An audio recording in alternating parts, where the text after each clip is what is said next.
Excelentíssimos, sejam todos muito bem-vindos ao 25º episódio do nosso podcast Entre Autos e Cafés. E hoje vamos ao último vídeo do bloco de processo de trabalho, graças a Deus. Vamos abordar sobre audiência e suas nuances. Vamos falar também sobre o acordo e aquela homologação extrajudicial, homologação do acordo realizado na via extrajudicial e, por fim, competência e provas. Assim, vamos finalizar o bloco de processo do trabalho buscando, assim, garantir a maior quantidade de pontos para vocês. Perfeito. Antes de dar prosseguimento, não esqueça de nos seguir, de curtir, compartilhar o conteúdo com quem está estudando para a OAB ou quem também está na faculdade ali, logo mais vai poder fazer o OAB. E lembrando, né, para vocês, que a gente tem, se você tem dúvida em processo civil, se tem dúvida em direito civil, se tem dúvida em administrativo, constitucional, trabalho e penal, processo penal, que a gente vai fazer também alguns vídeos aqui futuramente. A gente tem aqui, ó, um card que vai estar aqui, ou algum lugar aqui em cima, que eu estou meio perdido. Clica aí que vai aparecer para vocês todos os vídeos que a gente fez. Então, como já falou, são 25 vídeos só sobre conteúdo, né, das provas, e a gente tem um vídeo extra que é falando sobre a segunda fase. Talvez não seja interessante para você que está fazendo essa prova agora, mas pode ser interessante para quem no futuro venha a fazer a próxima prova, ainda não sabe como decidir, o que escolher. Então, clica aí, né, no card e veja os vídeos. Perfeito. E acho que muito bem falado, a gente já trouxe aqui dentro de processo de trabalho, acho que os dois pontos principais e mais fortes, a gente falou de execução, liquidação e cumprimento provisório, falou também dos recursos e dos recursos, das especificidades dos recursos no processo de trabalho, então não percam, foi um episódio bem legal, bem trabalhado, a gente conseguiu trazer bem e definir as nuances e as principais diferenças com os recursos no processo civil, que normalmente são a base de recurso de todo estudante de direito, e hoje acho que a gente vai começar a falar de audiência e aí suas nuances, né? O que pode, o que não pode, como funcionam as audiências na Justiça do Trabalho, que hoje é a regra, né? Perfeito. Acho que o meu primeiro conselho aqui é não subestime a audiência e as custas. Que ela cai muito questão aparentemente fácil, mas que pode virar uma armadilha se você não estudou corretamente o tema. Perfeito. E aqui é um bloco que parece simples, e é exatamente por isso que derruba, né? O, o candidato tá ali, relaxado, acha que é só falta na audiência, e a FGV vem cobrando consequência processual com precisão cirúrgica. Não esqueçam disso. Perfeito. Então, como que funciona a audiência trabalhista dentro do processo de trabalho? A audiência trabalhista e o sistema de custos processuais eles são estruturados sob o princípio da proteção e da celeridade, visando garantir o acesso à justiça, né, ao hipossuficiente e à rápida solução do litígio, por se tratar principalmente de uma natureza alimentar aqui da Justiça do Trabalho. Então, tanto a audiência quanto as custas, elas vão buscar esses institutos. Perfeito. E a audiência trabalhista é o momento central do processo, né? Onde se concentram atos de conciliação, defesa, produção de provas e julgamento. É a chamada audiência una, né? Que a gente aprende aí. E, inclusive, acho que o primeiro e principal princípio é a unidade e a concentração, né? Idealmente, a audiência deve ser una e contínua. E no rito sumaríssimo, essa unicidade é obrigatória por lei. No procedimento comum aí, no rito geral, ela pode vir a ser dividida, a depender da situação e da necessidade, mas em regra ela deve ser una, né? Perfeito. A via de regra é una, mas a gente sabe, ó, com a sistemática, com as alterações que tiveram na Justiça do Trabalho, é muito difícil ter uma audiência una em si. Uhum. Geralmente ela vai ser cindida ali, vai ter primeiro uma tentativa de acordo, depois ela vai ser cindida ali, às vezes tem também uma perícia, que ela vai, e também umas provas para ouvir testemunhas, mas via de regra, deve ser então uma audiência una, ou seja, você vai produzir todos os elementos ali dentro de uma só audiência. Perfeito. A gente tem também o artigo 813 da CLT definindo um pouco a logística, né? Das audiências, elas devem ser públicas, realizadas em dias úteis, entre as 8 horas da manhã e as 18 horas, com duração máxima aí recomendada de 5 horas seguidas. Pode passar, se for causar algum prejuízo dentro da audiência, lógico que esse prazo ele vai poder ser ultrapassado. Exato. Mas a via de regra é seguir esse prazo máximo de 5 horas seguidas. Na Justiça do Trabalho, a própria CLT ela fala que se o juiz ele não comparecer em até 15 minutos daquele marcado para o horário inicial da audiência, as partes elas podem se retirar. Só que não há, na CLT, uma tolerância para atraso das partes. Ou seja, se a parte se atrasar 1 minuto e o juiz entender que vai ter que dar continuidade, vai ser aplicado ali as consequências, se for reclamante, uma revelia, um arquivamento, se for reclamado, né, uma confissão. Então, vai depender de cada momento, né, da instrução e vai ter as consequências jurídicas desses atos.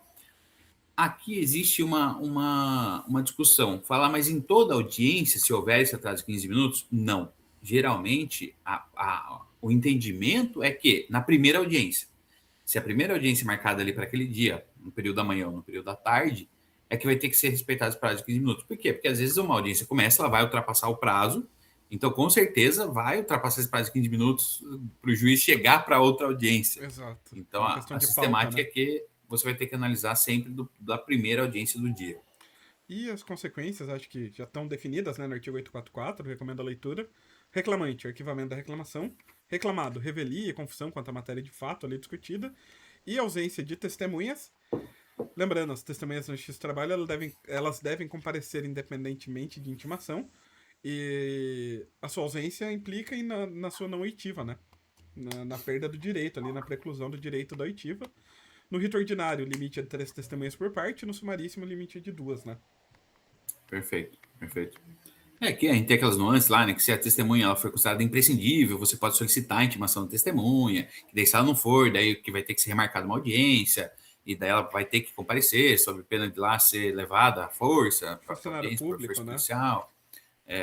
Então tem algumas nuances aqui da testemunha, mas via de regra é isso, né? Ela vai independente de intimação, 3 no rito ordinário, 2 no sumaríssimo, lembrando que para quando vai para falta grave, para apuração de falta grave, acho que salvo engano, são até 6 testemunhas. No inquérito, né? No inquérito de apuração de falta grave, são até 6 testemunhas. As custas processuais no processo do trabalho seguem a regra de ser uma taxa judiciária, uma taxa tributária, devido ao Estado pela prestação do serviço jurisdicional. Na fase de conhecimento, são fixados em 2% sobre o valor da condenação ou do acordo e devem respeitar o mínimo de R$ 10,64 e o máximo de 4 vezes o teto dos benefícios do regime geral de previdência social. E o pagamento, diferente do processo civil, no trabalho são pagas apenas ao final, pelo vencido, após o trânsito em julgado. Tendo como exceção exclusivamente o caso de recurso, né? Em que o recolhimento e a comprovação devem ser feitos dentro do prazo recursal, sob pena de deserção aí. Perfeito. Que dando recurso vai recolher, conforme a gente já falou no episódio anterior. Se você, né, não assistiu, o card já passou aí lá atrás. Lá. Não vou fazer essa com o editor aqui de colocar de novo o card, porque ele vai ficar perdido aí. Então assista o episódio anterior que a gente fala aí do valores, né, que funciona a parte do depósito no âmbito dos recursos. E como que funciona, então, as custas por ausência? Se o reclamante ele faltar a audiência, você já falou, né? Ele vai ser arquivado, via de regra, né, se estiver numa audiência una ali, e ele vai ser condenado ao pagamento de custas. Vão ser calculadas sobre o valor da causa.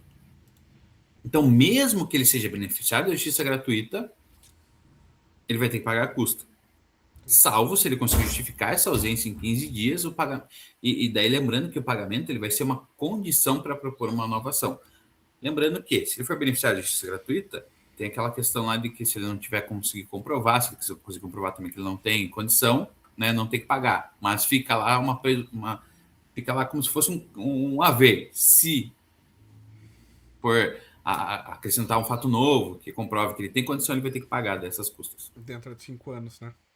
25 anos. E a gente tem aqui como isenções, o artigo 790-A da CLT, diz que estão isentos do pagamento dessas custas os beneficiários da justiça gratuita, a União, os estados e municípios, suas autarquias, fundações que não explorem atividade econômica, o Ministério Público do Trabalho e a massa falida, que tem isenção de custas e depósito recursal. Perfeito. Justiça gratuita. Como é que funciona a justiça gratuita? Ela pode ser concedida tanto de ofício ou a requerimento da parte. Aqui existe um requisito que é para ser mais objetivo. Ele fala, se você recebe um salário igual ou inferior a 40% do teto da RGPS, ou Então, seria um requisito objetivo. Se você receber um salário igual ou inferior a 40% do teto da RGPS, você teria, então, justiça gratuita. Ou se comprovar uma insuficiência de recurso, que seria mais subjetivo, nessa comprovação de insuficiência de recurso. É um pouco questionada essa questão dos 40% do teto da RGPS. Existem trabalhadores que vão ganhar mais de 40%, mas se eles comprovarem essa insuficiência de recurso, eles vão ter, então, justiça gratuita. Eu acho que é um parâmetro objetivo que dá ali por volta de R$ 3.390 hoje, né? Considerando que o regime, o teto do RGPS é 8.475. É...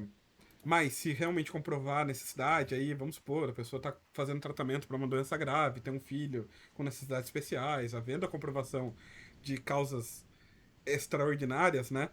Pode ser reconhecida. E a gente está aqui tratando de uma presunção mínima que pode ser, por meio de prova, superada facilmente, né? Perfeito, como você muito bem trouxe. A presunção para pessoas naturais, isso basta a declaração de suficiência. Ela vai gozar de uma presunção de veracidade. A partir do momento que a pessoa natural, ela se declara ali, tem a declaração de proficiência, presume-se que ela vai ter, então, a justiça gratuita. Agora, já para as pessoas jurídicas, tem que ter prova cabal da impossibilidade financeira. Perfeito. Acho que a gente mata aqui essa questão do começo da ação, das custas de justiça gratuita, e a gente pode falar um pouquinho da apresentação de defesa, né? É um momento que marca um ponto de transição importante no processo de trabalho, né? Ela acaba alterando as consequências jurídicas para a desistência da ação, o arquivamento e a própria revelia, né? Perfeito. Então, como que funciona a desistência de uma ação após a apresentação da defesa? Então, ou seja, você já apresentou a sua reclamação e veio a parte e apresentou a defesa, a contestação. Então, como que fica? O reclamante ele pode desistir desse momento? Nesse caso, a desistência da ação ela deixa de ser unilateral após essa apresentação da defesa. Então, o que acontece? Nesses casos, ela vai precisar de consentimento da outra parte, ou seja, uma vez oferecida a contestação, ainda que por meio eletrônico, o reclamante ele não pode mais desistir da ação sem o consentimento do reclamado. Então, nesse caso, ele vai precisar do consentimento.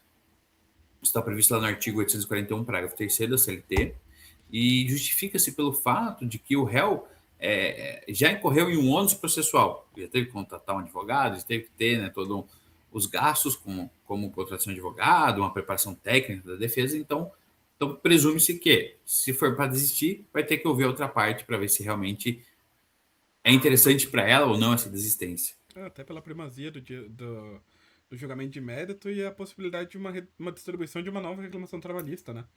A desistência da ação não é uma renúncia ao direito que se funda a ação e são pontos diferentes. Simplesmente desistir, você pode reapresentar, prazo, né? Se estiver dentro do prazo prescricional, ela Você vai pode poder aprimorar a sua petição inicial, verificar ponto que você falhou com a defesa do esqueci cara. daquilo lá. Esqueci desse daqui, então vou desistir e apresentar outro. E se houver a concordância, ou se o pedido ocorrer antes da defesa, a desistência resulta na extinção do processo sem resolução do mérito, não impedindo aí a apresentação de novo, né? Perfeito. Novo processo. Sabe agora o negócio que eu esqueci? Me fala do começo. Peguem seu café e vem com a gente. Mandando ver no café, né? Sem dó. Agora que eu falei, esqueci de falar, mas então tá aí, fica aí. Pegue seu café e vem com a gente para esse episódio. A gente também pode falar do arquivamento após a defesa, né? Após a apresentação da contestação. O arquivamento ele é uma consequência típica do não comparecimento do reclamante à audiência, mas sua aplicação é mitigada após a contestação. A súmula 9 do TST deixa claro que a ausência do reclamante só gera o arquivamento, a extinção ali sem resolução do mérito, se ocorrer na audiência inaugural ou una. Perfeito. Então, ou seja, se houver essa cisão, essa divisão da audiência, então, na primeira audiência, se ele não comparecer, arquiva. Aí sim, arquivamento. Agora, houve essa divisão, o reclamante não compareceu na segunda, vai ser arquivamento? Não. Então, há essa distinção aqui dentro também do processo de trabalho. Perfeito. Então, se a instrução ela for adiada após a ação já ter sido contestada em audiência, ela não vai aportar em arquivamento, ela vai aportar uma confissão, revelia, também conforme aí segue a mesma sistemática para o reclamado. Exato, e aqui a gente tem lógico, tudo tem que ter uma consequência, né? Nenhum ato pode ser impune, até porque a lei ela é a previsão aí de um fato, de um ato que gera uma consequência, senão não tem por que ter lei. E nessa hipótese de ausência após a defesa, vai aplicar a confissão ficta, quanto a matéria de fato é em desfavor do reclamante aqui, né? Conforme a súmula 74 do TST. Perfeito. E o que significa essa revelia e confissão? O que é nessa revelia e confissão? A revelia está ligada à ausência de uma defesa. Então, o réu revel quer dizer que ele não apresentou uma defesa. Enquanto a confissão ela refere-se à presunção de veracidade dos fatos. Então, lembra-se que o reclamante, na primeira audiência, ele tem um arquivamento e reclamado, se ele não comparecer, vai ser revelia e confissão.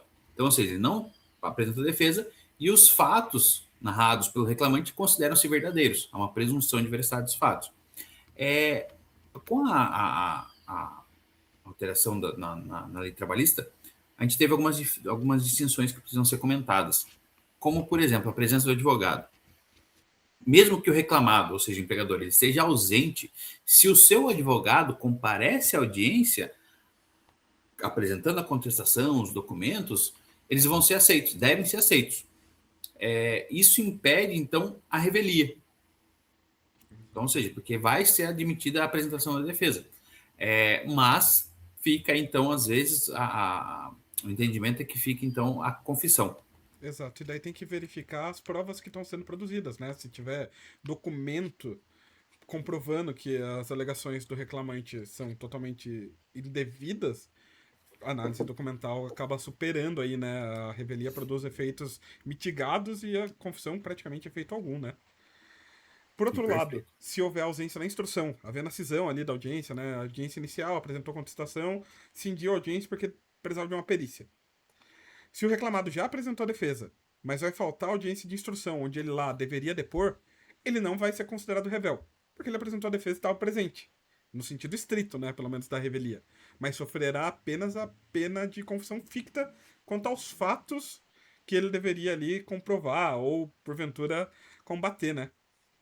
Perfeito, perfeito. Lembrar que a confissão resultante da ausência, ela é relativa. Exato. Ela é relativa. Ela pode ser elegida por provas já ali existentes dos autos. Também ela não vai se aplicar se houver uma pluralidade de reclamantes ou reclamados e um deles contestar. Ou se o litígio versar sobre direitos indisponíveis. Daí também não tem como aplicar a confissão nesses casos. Perfeito. Então, aqui você precisa revisar a ausência do reclamante, a ausência do reclamado, arquivamento, revelia, confissão, custas processuais, desistência após a apresentação de defesa e gratuidade da justiça, que são os pontos aí dentro do processo do trabalho, da dinâmica do processo do trabalho, que são os principais aí para cair nas provas, né? Perfeito. Às vezes o enunciado é menos sobre o direito, né, material ali, que você tem que saber, e mais sobre o comportamento do direito processual, né, e mais sobre o comportamento, como que funciona o processo. Então, que nem se falou, se houve uma ausência, qual é a consequência disso, se houve um arquivamento, se vai ter custa, se não vai ter custa, se é beneficiário de justiça gratuita, mesmo sendo beneficiário, vai ter que pagar ou não, como que funciona, se houve um pedido de desistência após a defesa ou foi antes da defesa, vai depender do que, se for depois da defesa, então tudo isso vai interferir ali na questão. Perfeito. Então, e não esquecer, né? Acho que um ponto legal e que pode causar aí uma confusão bem grande, apesar de não parecer, é a questão da gratuidade, né? A banca gosta de misturar pressuposto legal, declaração, sucumbência e recolhimento. Então, tomar cuidado com isso.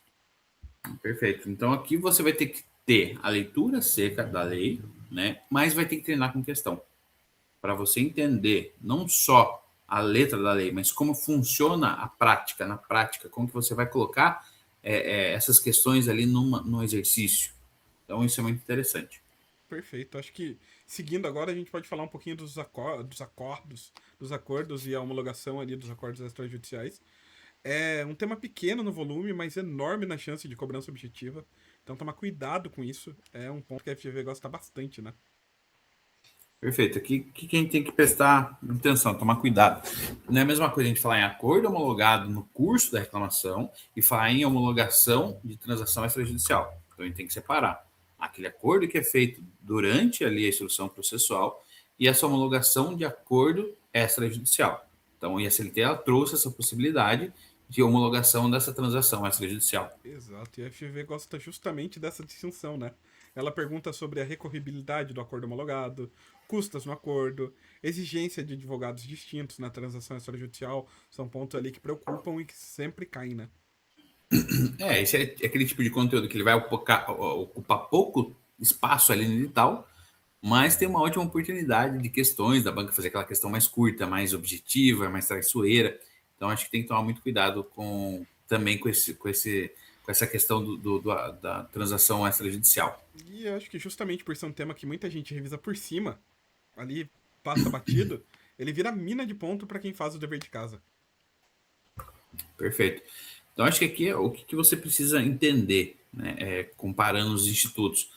Quando que eu posso recorrer, como que funciona essa homologação, qual que é a exigência formal que precisa ser respeitada. Então, tudo isso a gente vai tentar trazer para vocês aqui.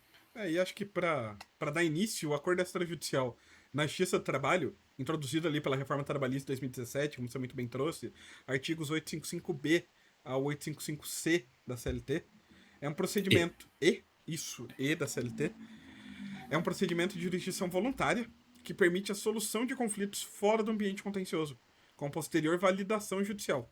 Então, diferente das ações comuns, não há uma lide formal, mas sim um pedido conjunto para que o judiciário confira segurança jurídica ao que foi pactuado, tá? Então, como que funciona? Que nem você falou, não é uma ação em si. Então, as duas partes elas já se convencionam ali qual que vai ser o acordo e mandam para a justiça dar segurança, então, para aquilo que foi acordado. Então, a gente vai trazer para vocês alguns requisitos e formalidades, como que funciona. Então, como você bem já disse, tem que ser uma petição conjunta e escrita. Ou seja, o processo deve obrigatoriamente ter início por uma petição escrita e assinada por ambas as partes. Então, tem que estar escrito tanto pelo reclamante e pelo reclamado, né? Empregado e empregador. E ambas as partes representadas obrigatoriamente por advogado, e esse advogado não pode ser comum.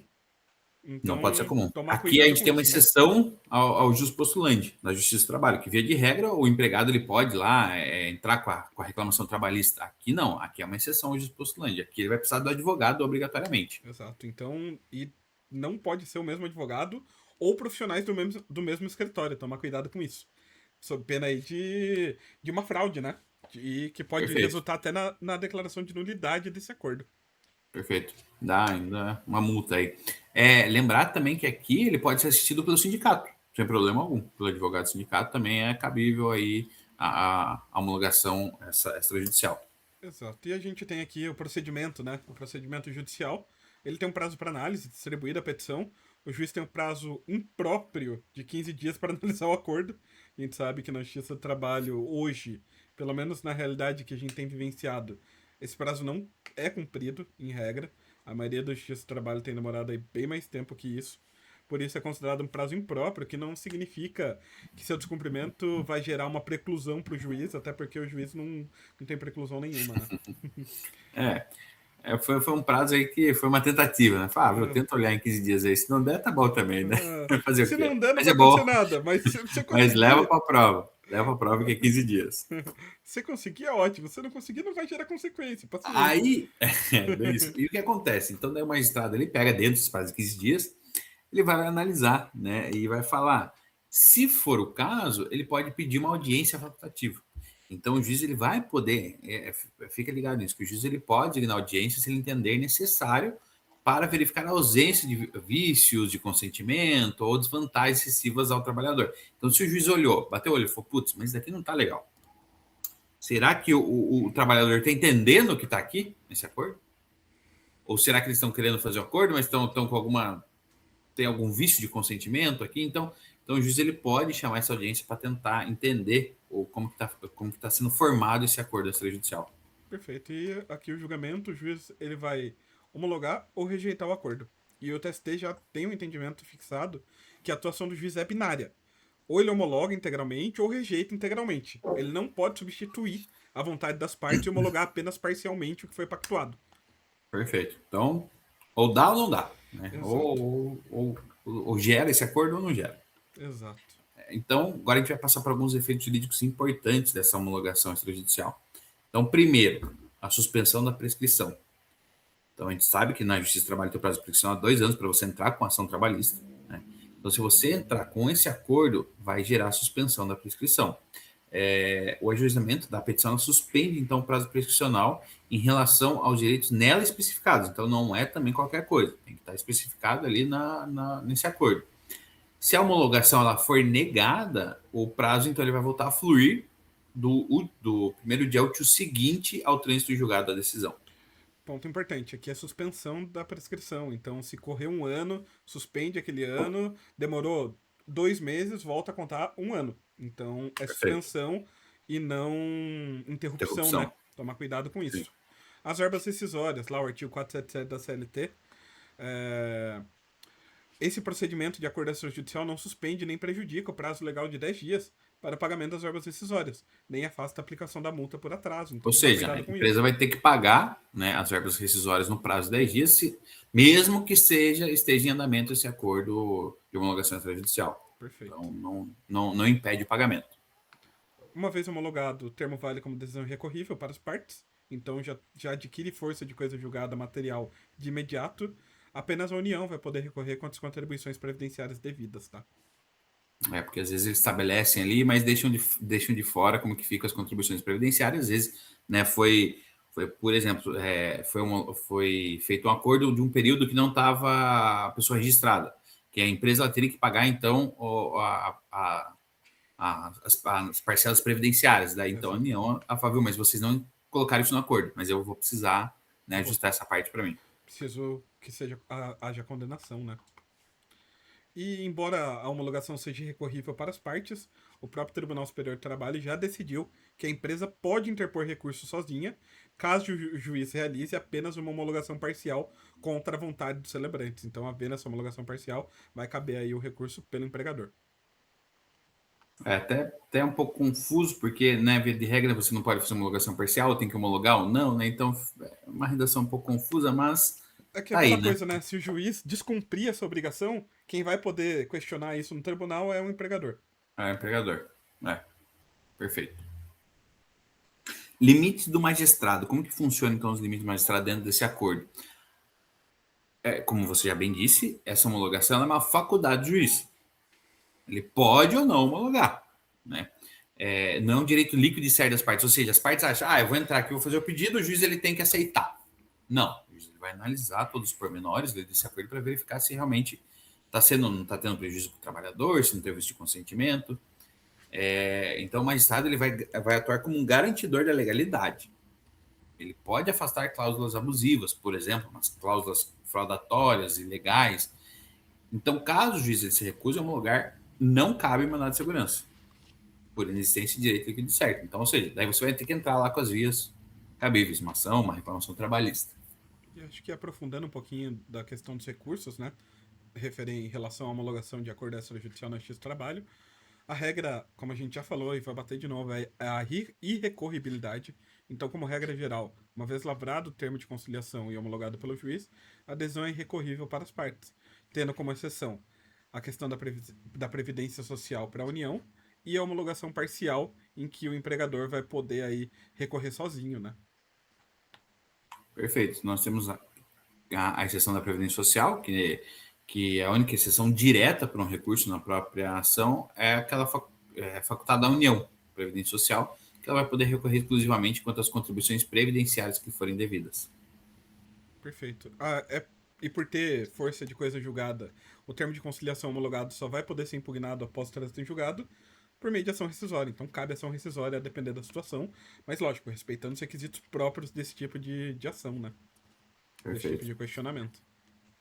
E se o juiz, então, ele se negar a homologar, cabe recurso? Via de regra, não cabe recurso e nem mesmo mandado de segurança, pois a homologação é considerada uma faculdade do magistrado e não um direito líquido certo das partes. E aqui é se recusar a homologar, é ele rejeitar, né? A homologação, ele decidir, Rejeitar. não homologo. Não acho que o acordo tá bom, acho que tem algum vício de legalidade aqui, tô protegendo o trabalhador e não vou homologar. Não é direito das partes que haja essa homologação automática, né? Perfeito. Acho que pra gente fechar, a gente fala um pouquinho agora de competência e prova, dentro ainda do processo de trabalho, aqui da parte de conhecimento, né, do processo de trabalho. Eu acho que dá pra gente fechar com aqueles temas que aparecem menos, mas que tem excelente potencial de retorno, em especial para essa prova, né? Perfeito. Então, né, dentro desses que aparecem um pouco menos aí, mas que podem, né, que é uma aposta aqui para essa prova, entra a competência territorial, competência material da Justiça do Trabalho, prevenção, a ação entre sindicatos, como que funciona essa ordem de prova oral, intérpretes e honorários periciais. Então, tudo isso eu acho que é interessante trazer para vocês também. E esses assuntos são perfeitos, porque a FGV, para a FGV ali, né? Porque permitem questões rápidas, diretas e muito objetivas. E justamente por já terem sido testados antes, continuam sempre no radar. Perfeito. Eu acho que competência material e territorial são dois pontos que o estudante, o aluno ali, ele não pode negligenciar. Tem que saber. Tem que saber decorar e salteado. A banca ela gosta de apresentar um fato simples e perguntar o local que a ação vai tramitar. Se é na Justiça do Trabalho, se é da competência dela, qual que seria o TST, juiz de primeira instância, se é TRT, se é TST. Então tem que saber. E acho que nada melhor do que começar pela competência material, né? Da Justiça do Trabalho. E hoje ela é de natureza absoluta, né? E acabou sendo ampliada pela Emenda Constitucional 45 de 2004, passando a abranger não apenas as relações de emprego, como a gente viu lá naquele episódio, no primeiro episódio de Direito do Trabalho, mas o gênero relações de trabalho. Perfeito. Então, aqui é abrangente. O que cabe, então, né, para competir a Justiça do Trabalho? Vai competir aquelas ações oriundas da relação de trabalho. Então, relação de trabalho, que é aquele gênero, geral, inclusive entes de direito público externo e da administração pública direta e indireta. Também vai caber. Inclui também ações sobre exercício de direito de greve, representação sindical, mandado de segurança, habeas corpus, habeas data, quando houver matéria da jurisdição da Justiça do Trabalho, indenização por dano moral ou patrimonial decorrente da relação laboral. Então, tudo isso está no artigo 111 da Constituição. Exato. Salvo engano, é isso? 111. Exato. E a gente tem aqui como matérias que não são de competência da Justiça do Trabalho a competência penal, né? Porque o STF já decidiu isso na DI 3684. Então, qualquer matéria que seja de competência penal não vai ser processada pela Justiça do Trabalho, ainda que com relação Tem concomitante à relação à relação de relação de emprego emprego, à ali. relação de trabalho, as matérias afeitas à Justiça do Trabalho não vai ser competência da Justiça do Trabalho, e também não vai competir a ela julgar causas de servidores estatutários ou demandas sobre complementação de aposentadoria contra entidades privadas de previdência. Salvo, aqui nesse último, se já houver sentença de mérito proferida antes de 20 de fevereiro de 2013, que foi o liame temporal ali à época, hoje bastante improvável, né? Bem provável. Aqui eu acho que é interessante só trazer um adendo na questão que você comentou, de não cabe a Justiça do Trabalho julgar as causas que envolvam os servidores estatutários. Exato. Porque eles têm um estatuto próprio. Então, aqui é entendido que vai na Justiça Comum, via de regra na Fazenda Pública, no Juizado Especial da Fazenda Pública. Existe, então... Mas quando que eu posso, então... ele fala lá que eu posso ser da admissão direta e indireta. Nos casos dos servidores seletistas. Exato. Então, servidores regidos pelo regime seletista, então eles vão ingressar com ação dentro do processo de trabalho, né? Então, vão ter que seguir todo o trâmite do processo de trabalho. Perfeito. E entrando um pouquinho agora na competência territorial, ali em razão do lugar, ela, como regra aí do processo civil, o processo de trabalho, ela também é relativa. Então, vai impedir o seu reconhecimento de ofício, em caso de ofensa aí à competência territorial, o juiz não vai poder reconhecer de ofício, e vai depender, efetivamente, de provocação da parte por meio de exceção de incompetência, né? Perfeito. Só trazer aqui um macete também, das competências relativas e competências absolutas. Como que eu decorei? A competência relativa, lembra que é MPF. É material, relativa. Peraí. Não, absoluta. Absoluta MPF. MPF, desculpa, absoluta MPF. Material, de função, né, e pessoa. Uhum. A relativa é TV, territorial e valor. Então, lembra quando você pensar em relativa, lembra da TV. Territorial e valor são aquelas de competência relativa. O que quer dizer isso? Quer dizer que se eu não ingressar na justiça correta e ninguém fala nada, continua. Exato. Já absoluta não. Absoluta, mesmo que eu ingresse, ninguém fala nada, lá para frente alguém fala, opa, mas espera aí, não é competência dessa justiça? Vai ter que voltar desde o princípio. Então, só para vocês lembrarem. Então, MPF absoluta, matéria, pessoa e função, e TV, territorial e valor, é relativo. E lembrar, né, que a presunção relativa, como você trouxe, ela, se não for alegada no momento oportuno, o juiz não pode conhecer de ofício, se não alegado no momento oportuno e pelo meio correto pela outra parte, prorroga-se A ali, preclusão.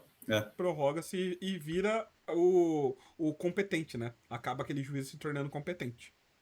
Perfeito. Então, a regra geral aqui da competência territorial, ela vai ser determinada de que forma? Ela é determinada pela localidade onde o empregado ele presta os seus serviços ao empregador, independentemente de onde foi contratado. Ou seja, se ele foi contratado lá em São Paulo para trabalhar em Campinas, onde que ele vai ter que entrar? Ele vai ter que entrar em Campinas. Então, ó, se ele entrasse, se ele estivesse trabalhando em São Paulo, seria o TRT da segunda região. Exato. Agora, aqui, como ele trabalha em Campinas, é o TRT da 15ª região. Então, você tem que tomar muito cuidado com isso. E, como toda regra do direito, existem exceções. A primeira exceção, acho que a mais comum, são os agentes ou os viajantes comerciais, né? Pessoal aí que trabalha com representação comercial. A competência vai ser da localidade onde a empresa tem agência ou filial, a qual o empregado esteja subordinado. E, na falta desta, o foro será o domicílio do empregado ou a localidade mais próxima. Perfeito. Então é uma regrinha, uma exceção. Também o serviço no exterior. Se o brasileiro foi contratado no Brasil para trabalhar lá fora, no exterior, a competência vai ser da vara do trabalho local, da contratação ou da sede da empresa. E, por fim, as empresas que realizam atividade fora do lugar contratado, né? Vai ser assegurado ao empregador optar por apresentar a reclamação no fórum da celebração do contrato ou no da prestação de serviços, aquele que lhe for mais favorável. Então aqui é muito comum, um exemplo que acho que a maioria dos doutrinadores trazem é circo. Então o circo vai passando por várias cidades. Então, em qualquer das cidades que você passou, você vai poder entrar com ação trabalhista, porque foi o local da sua prestação de serviço. Ou aquela cidade onde você foi contratado, né? Onde você foi contratado. Você pode nem ter prestado. O Circo Sol estava ali agenciando, agenciado em São Paulo, mas sua primeira apresentação, seu primeiro trabalho é realizado em Campinas, e daí vai para o Brasil afora. Você vai poder escolher qualquer um desses, né? Perfeito. E como que funciona a prevenção? A prevenção ela ocorre para fixar a competência de um juízo ou de um relator, né, no caso do tribunal, que já tomou conhecimento prévio de uma causa ou de um recurso relacionado àquela matéria. Perfeito. No processo de trabalho, a prevenção ela se aplica tanto para tribunais quanto para relatores. Então, no âmbito recursal, o primeiro recurso protocolado torna prevento o relator para eventuais recursos subsequentes no mesmo processo ou em processos conexos. Perfeito.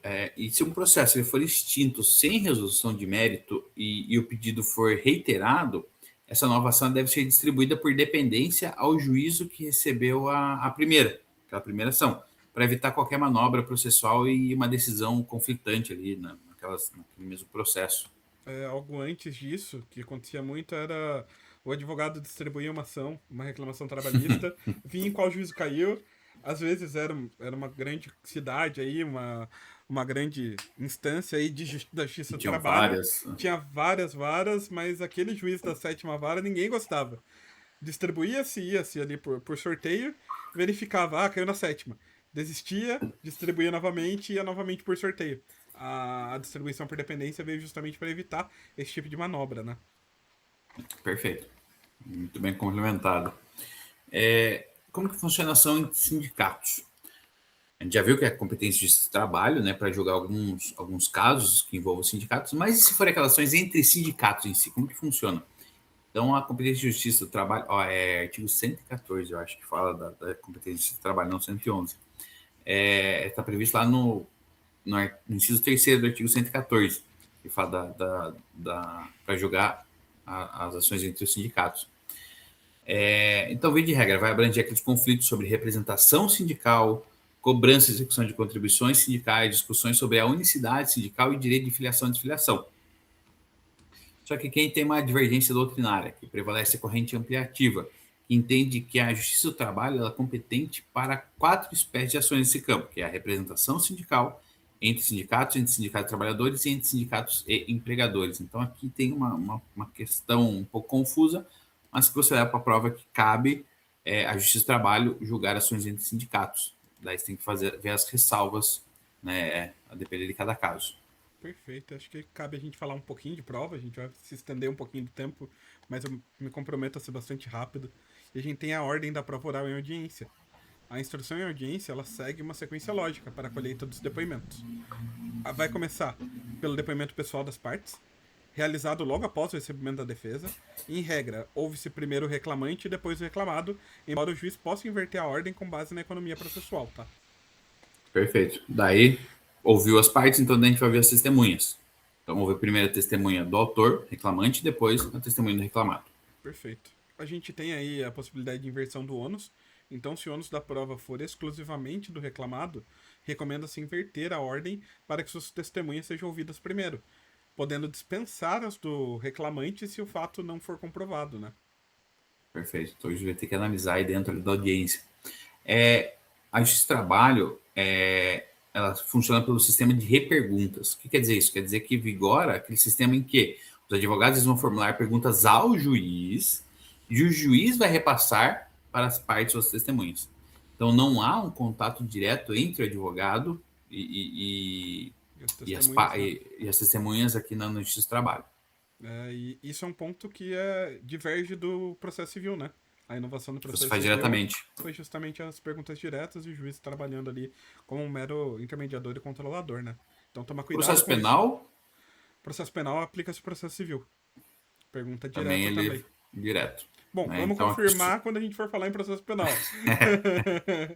esse vai para frente. Mas, salvo engano, salvo o melhor juízo aí, salvo engano, e me corrijam, por favor, nos comentários se a informação estiver equivocada. Então, agora também deu um branco, não me recordo. Mas no processo penal a pergunta é direta também. O advogado ele pergunta diretamente tanto no depoimento quanto na inquirição das testemunhas. Perfeito. Intérprete. Acho que é um ponto interessante também. O uso de intérprete é obrigatório quando uma das partes ou testemunhas não souber falar a língua nacional, português. Inclusive para surdo-mudo, né? Perfeito. Lembrando que o intérprete ele vai ser nomeado pelo juiz ou o presidente da mesa. O mesmo procedimento ele vai ser aplicado então para os surdo-mudos ou mudos que não saibam escrever. Então também vai ter o intérprete. Além disso, os documentos em língua estrangeira só podem ser juntados se eles forem acompanhados da tradução realizada por um tradutor juramentado. Perfeito. Então não pode ser qualquer tradução livre ali, não. Vai ter que ter passado por um tradutor juramentado para ter validade dentro do processo.